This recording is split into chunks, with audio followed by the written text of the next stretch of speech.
Okay, today we're going to start with how to get a subset of an already existing data frame. So let's start with learning the two imports that we need, NumPy and pandas, and we're going to use okay, so this database, okay, right at the beginning of data frame. So copy that. Okay, so here, we're going to define df1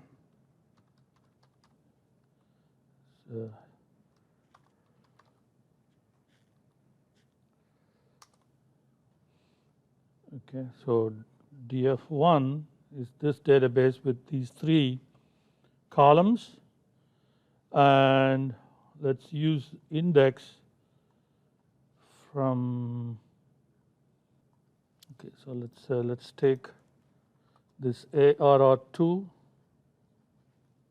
NP array and we'll do df1 index equal to ARR2. Okay, so now we have this data frame with index set to this array. So here is our data frame. Make sure that you have this data frame set up. All ready? Everybody good? Okay. So we use to take a subset of the data frame, you have to use either .loc or .iloc. Okay.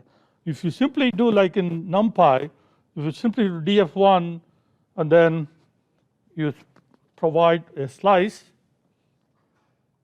like here.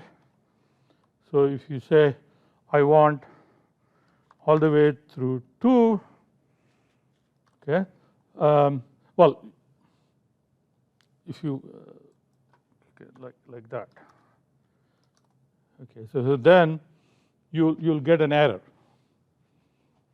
Okay, so to take a subset of the rows and the columns, we have to use either LOC, which means you have to explicitly use the index labels. You have to use the index labels, the row index labels, or the column labels. Okay. iloc is, the I stands for implicit or integer. You remember the implicit indexes are 0, 1, 2, 3, 4 for the rows, and again 0, 1, 2, 3 for the columns. So if you use iloc, then you need to specify the integer of what you want. Okay. So let's and between iloc and loc, loc is preferred. Okay. Because loc is specific; it tells you what you want instead of implicitly saying something and you're really not sure what that implicit numbers are. So .loc is preferred. So .loc, then you specify what you want. So if you just simply specify like x3 through z1. Okay, if you don't have a second range, okay, then the range that we have given is assumed to be the rows. Okay. If you give only one set, then you leave out the column completely. Okay, so then all columns, it's assumed to be all columns. So you include all columns, then you select only the rows that you have specified. Okay. Another example.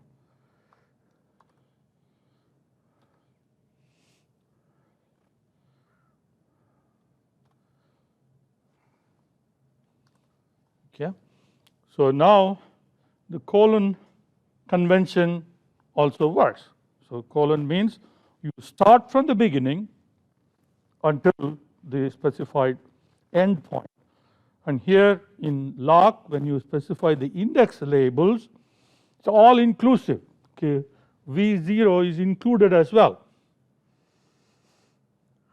Okay. Now if you want columns, oh, I should have done this under loc.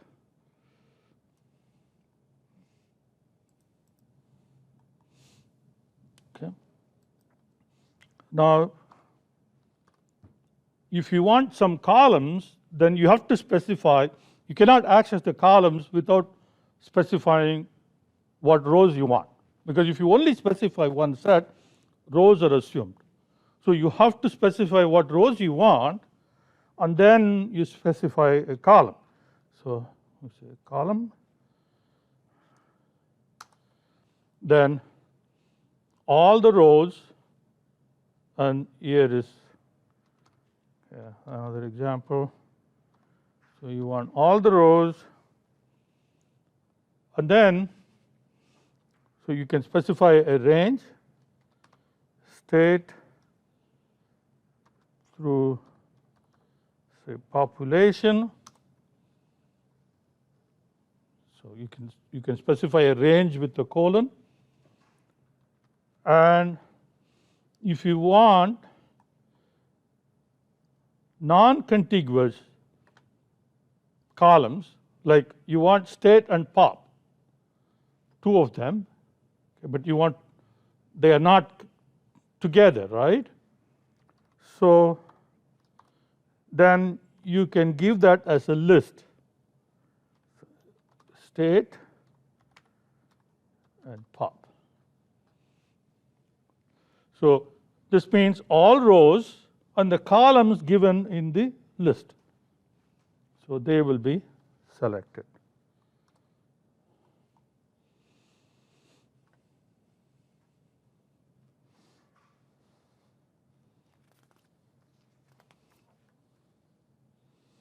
And of course, you can have a subset in both directions. So you can say, I want Z1 through F4 for rows, and then I want state and population for columns. Okay. Now when you have duplicate index labels, all the duplicates will be selected.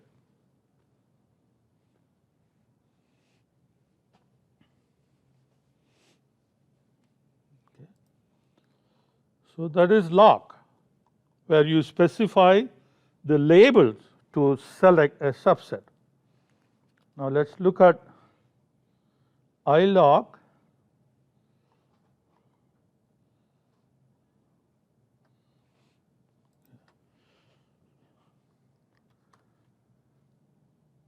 iloc is you provide a number.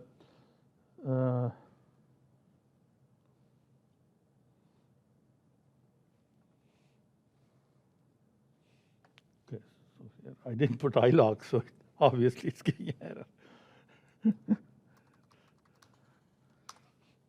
Okay, so df1 dot iloc say 0.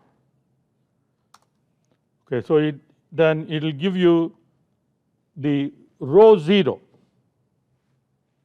Okay. df1 iloc say I want 1 through 4. Now you see 0 is omitted, 1, 2, 3, and 4 is exclusive. Okay, 4 is not included. Okay, in iloc, when you give the implicit index, not the explicit index, the number rules apply.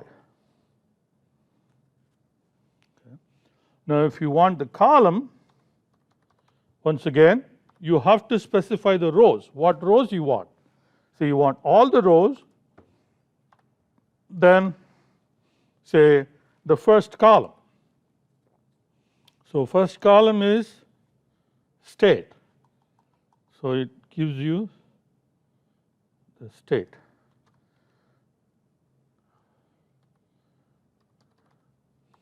So you want starting, okay, let's do it this way.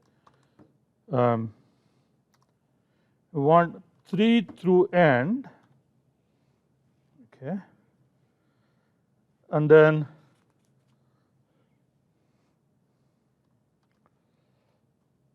colon 2. So that will be colon 2 would be starting from the beginning of the columns, okay, 0, 1, then 2 not included. So 0 and 1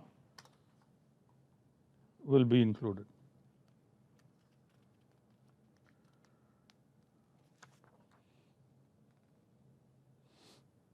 Okay. And you can give a list as well, like previously. So you can give a list for both sides. So you want the 0 row and they say third row, row index 3. And then you want, so this is the 0 row, this is index 3 row, say the first column and then the third column.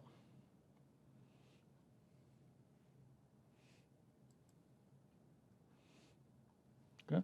Now slicing without dot lock or iloc will give you an error. We already saw that.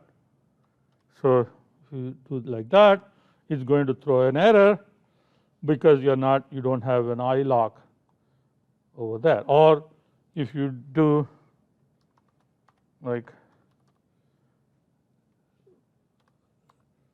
that, again it's going to give an error because there is no dot lock.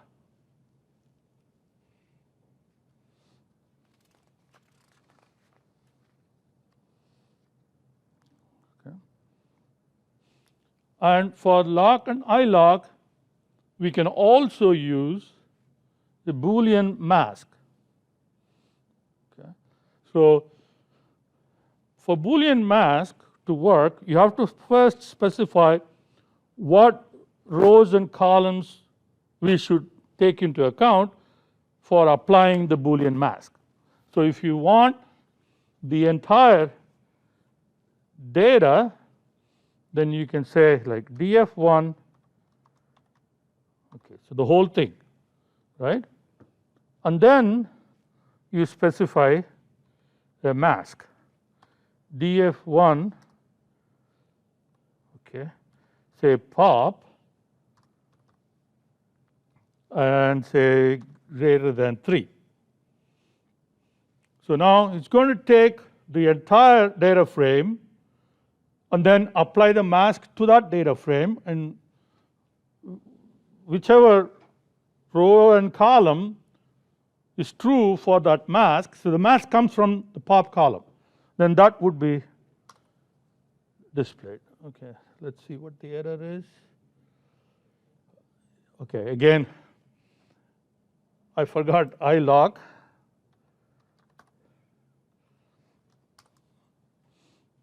Okay.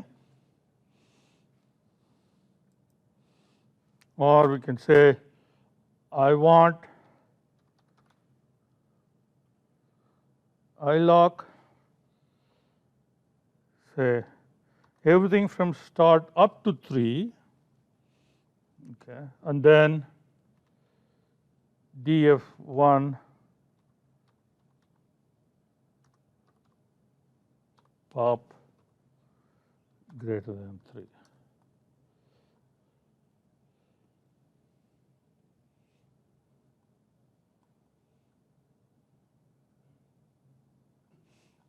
Okay, so you have to specify the columns as well. Well, that didn't work either.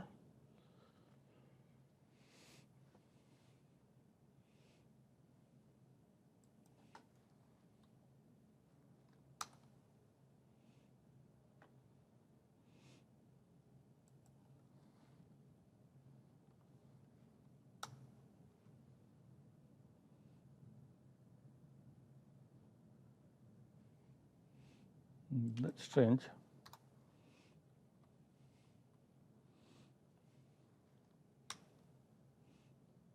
Okay. So we have to include all of the